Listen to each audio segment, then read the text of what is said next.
So hey, I'm doing this the sick way today, but nonetheless, it's something that really I just need to get off my chest because I was laying in bed and I woke up to my neighbor bitching his soon-to-be 70-year-old mom out and slamming doors and even took her blanket away that he had given her to use, so I had to give her a blanket. And I see that as elder abuse. And any form of abuse is not acceptable, much less when it's to children and the elderly, because they're either new to life or they've lived a life. And they, neither one really defend themselves, you know? And this woman's a retired nurse. So she's given her life to serving other people. And when I heard him going off, I stepped out. It started raining. I didn't give two shits. I started letting him know, you talk like that again, man, we're going to have a problem. You don't disrespect your mother. You don't disrespect elders like that. Went back inside. He started slamming doors. I went back outside. Quit slamming the damn doors. You're not 12 years old. You're an adult. Act like one. And it's my door. I'll slam it if I want. And I said, oh, I beg to differ. We all share this space. You're going to have some respect. And of course, he's probably not coming home tonight, and he's going to leave his mother to fend for herself. She doesn't have a car. I have to take her to get food when she needs it, or she has to call Uber or have it delivered and pay an arm and a leg. So the point in all of this is, when you see things like this going on, speak up. I spent so many years in an abusive relationship and no one ever spoke up. No one ever had my back. No one even acknowledged that they saw it. And that in itself allowed the person that was abusive to feel like they were getting away with something. But when you call the devil out, then he knows that his mask is slipping. And then he can't charade and parade in that area any longer. And it takes people standing up for people. You know, it takes all of us to say, that's not going to fly. I'm not going to tolerate that in this spirit, in this area. And you know, you don't have to like me, but you're going to respect me. It's very plain and simple. I could give two shits if anyone likes me in this life. I'm not here to entertain people. Just like when I go to work, I'm not there to make friends. I'm there to make a paycheck, just like the rest of us. If I was there to make friends, I'd pick a better job where I like the people more, right? But that's not how life works. We have to do what we have to do to get by. And sorry, I'm off of it right now. My ears are clogged. You can hear I'm not feeling well. I've been in bed all day. Other than the getting up, at one point we had a tornado warning around us. And it's been a day off for sure. Probably one that I needed to have, where it was like, just lay your butt down, don't get up, and drink plenty of fluids, you know. I finally just took a shower, and it's 7 o'clock at night. But like I said, I just want to encourage you, when you see somebody out of line, stand up and speak back. Because the person that they're bullying is already very weak and scared. But a lot of times when we show people that we're empowered, then they start to draw on their power, and they're like, wow, I'm actually braver and stronger than I thought.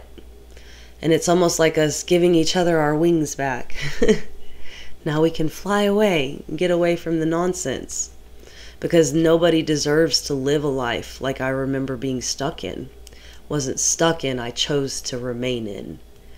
And when you get to that point where you're comfortably numb being there, you start to die inside.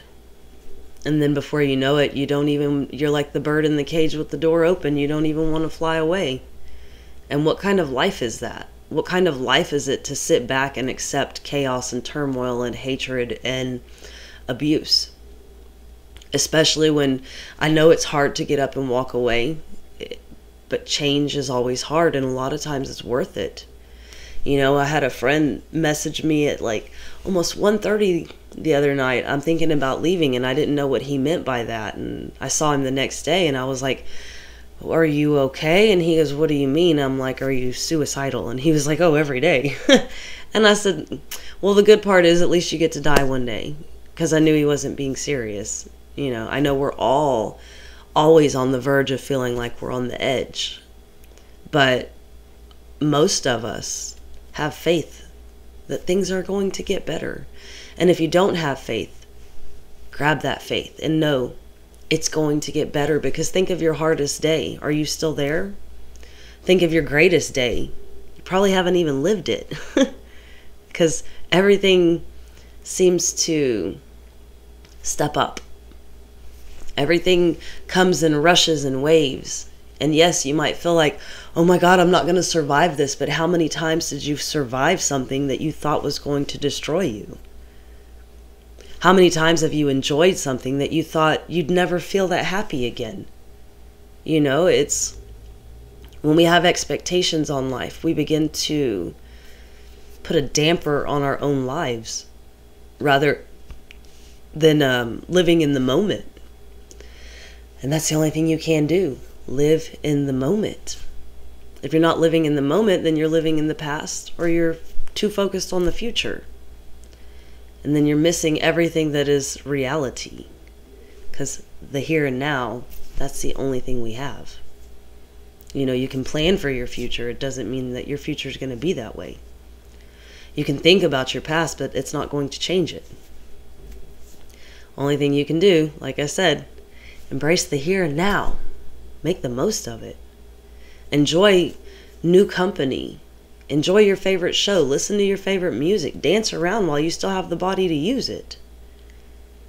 Stand up for other people when you see that wrong is being done. Let people know that none of us are going to tolerate that anymore. That abuse is not acceptable. Because when we choose to turn the other cheek, we're leaving people to be victimized.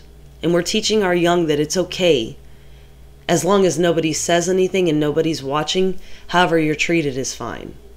Because nobody cares anyways. But that's not how the world was. My favorite movie is Fried Green Tomatoes. Because those women made sure that abuser did not abuse anymore. And if you've never seen it, best part of the movie is when they ask, where did you get the ingredients for this sauce? This is the best barbecue I've had across all these counties. The secret's in the sauce. Like I said, go watch the movie, because that was a time where there might have been segregation. There might have been behavior that was not tolerable, but behind the scenes there were still strong women standing up going, you're not going to pass that line with me. I'm not going to sit back and watch that.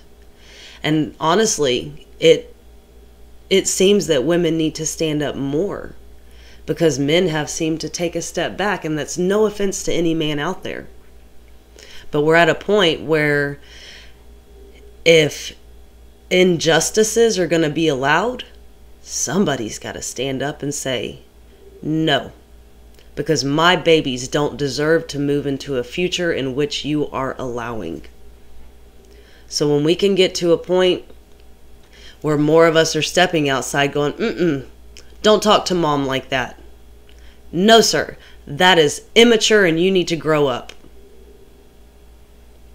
We're going to be in a better place. We're going to be back to having smiles on people's faces and community and laughter and help with one another. Because where we're at, it's not acceptable. To have to get out of bed on my day off and being sick just to put someone in their place, that's ridiculous. But that's the way it works. The devil's always everywhere. But so are people that don't tolerate that kind of bourgeois bullshit. Because funny thing is, that guy told me, my mom's moving in with me.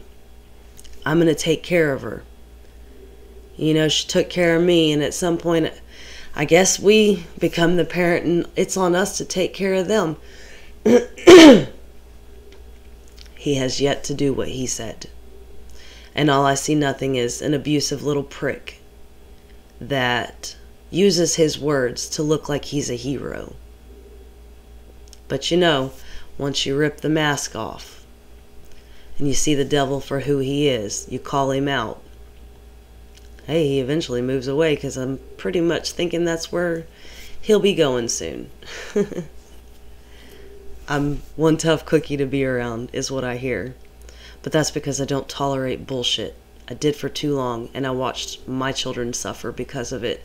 And I will not watch anyone else's children, nor parents or grandparents, suffer because of an entitled little group of adult babies. We're all tired. We're all overworked. We all have a lot on our plate. But hey, that's what the government thinks we can handle, right? I'm going to charge you more and give you less. Don't complain. That's treason. I won't go off topic on all that again.